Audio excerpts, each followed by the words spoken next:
Assalamualaikum warahmatullahi wabarakatuh.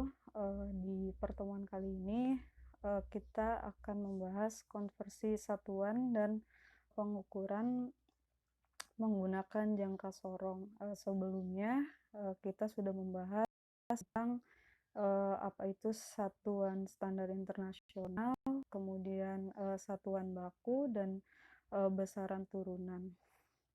Selanjutnya kita akan membahas mengenai konversi satuan. Konversi satuan yaitu satuan apa yang sudah ditentukan menjadi ke satuan lainnya. Contohnya misalkan konversi satuan itu bisa dilakukan saat kita mengukur seperti mengukur panjang, massa, waktu, dan kecepatan.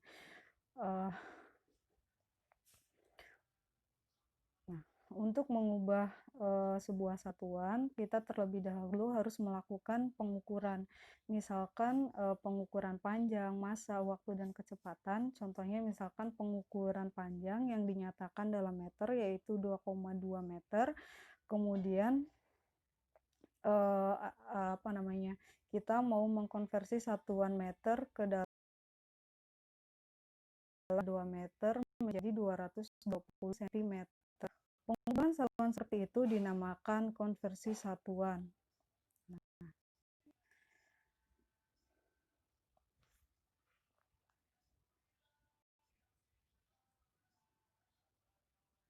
Nah, untuk konversi satuan rumus bakunya yaitu 1 inci sama dengan 2,5 cm, 1 cm sama dengan 0,394 inci, dan selanjutnya silahkan kalian dicatat terlebih dahulu yang nantinya akan mempermudah kita untuk mengubah satuan atau mengkonversi satuan sesuai dengan kebutuhan atau satuan yang diminta pada suatu pengukuran.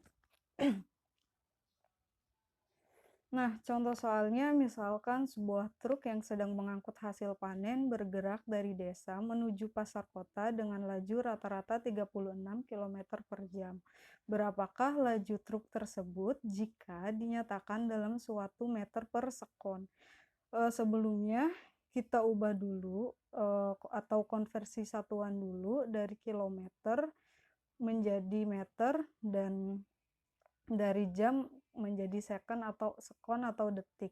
Karena kita sudah membahas sebelumnya bahwa satuan standar internasional dari panjang itu meter dan satuan waktu itu sekon atau detik, maka kita ubah dulu kilometer ke meter dan jam kita ubah ke sekon.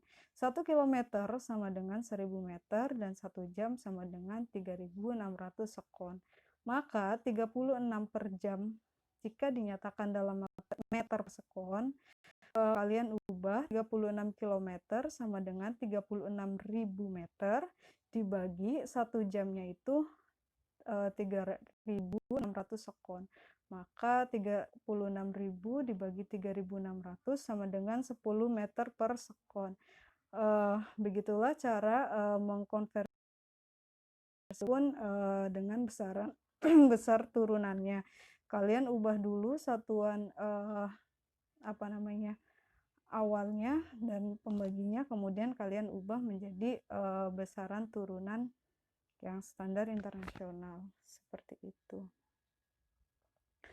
Kemudian selanjutnya pengukuran besaran fisika dilakukan dengan membandingkan besaran yang diukur dengan satuan besar standar yang dinyatakan dengan bilangan dan satuan.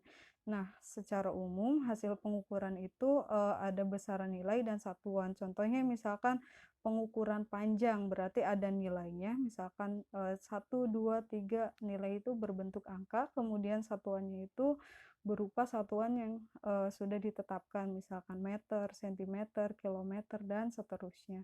Misalkan pengukuran pada waktu berarti nilainya itu bisa berupa angka 1, 2, 3, dan seterusnya. Kemudian untuk satuannya itu bisa sekon, bisa jam, dan menit, dan sebagainya.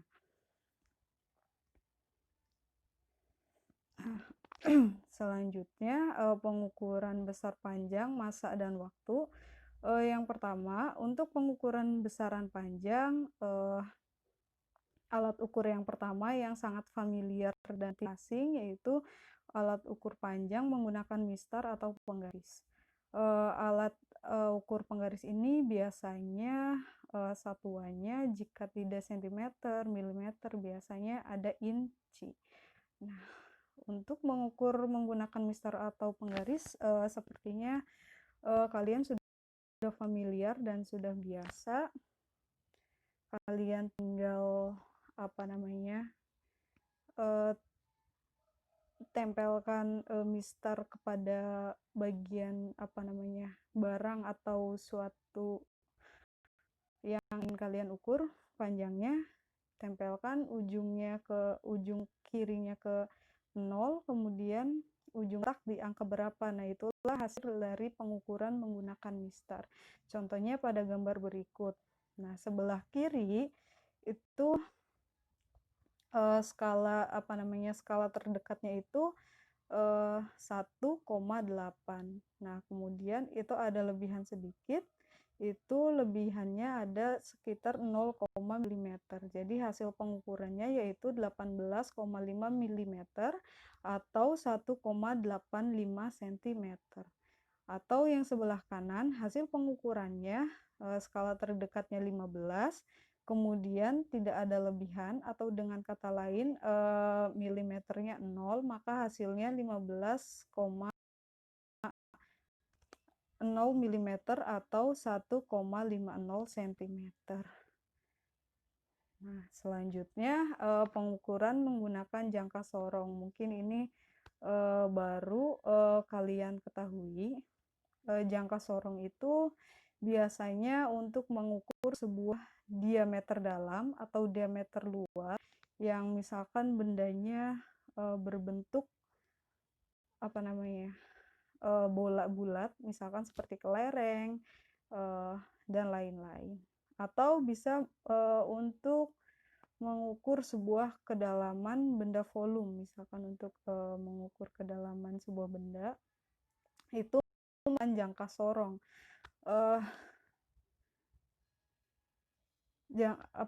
Pengukuran jangka sorong itu dengan cara menjepitkan sebuah benda. Misalkan untuk mencari diameter luar, berarti menjepitnya dengan jepitnya bagian bawah dari jangka sorong. Kemudian untuk diameter dalam, kita masukkan penjepit ke benda tersebut dengan penjepit yang ada di atas atau rahang atas. Nah, seperti inilah penampakan jangka sorong, bisa dilihat. Nah, rahang sorong ke atas itu untuk mengukur diameter dalam, kemudian untuk rahang yang bawah itu untuk mengukur diameter luar. Nah, cara membaca skalanya nanti kita ke contoh saja. Nah, misalkan ini. Pada pengukuran benda tersebut, untuk hasil pengukurannya, yang pertama kalian cari angka yang sejajar dengan 0 yang di bawah.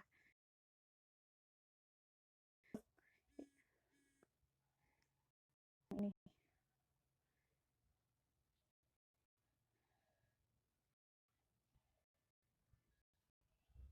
Nah, yang sejajar dengan 0 itu ada di 4,7. Nah, kemudian untuk skala itu untuk skala utamanya. Untuk skala non-use-nya, kalian cari garis yang sejajar di bagian bawah juga dengan angka yang di atasnya. Nah, pada contoh di sini yang paling sejajar atau berhimpit itu ada di angka 4. Berarti skala utamanya ada di 4,7. Kemudian skala non-use-nya ada di 4 atau sejajar di 4. Maka hasil dari pengukuran jangka sorong tersebut yaitu 4,74 cm. Seperti itu. Silakan dicatat dulu jika ada pertanyaan. kita diskusikan. Terima kasih. Wassalamualaikum warahmatullahi wabarakatuh.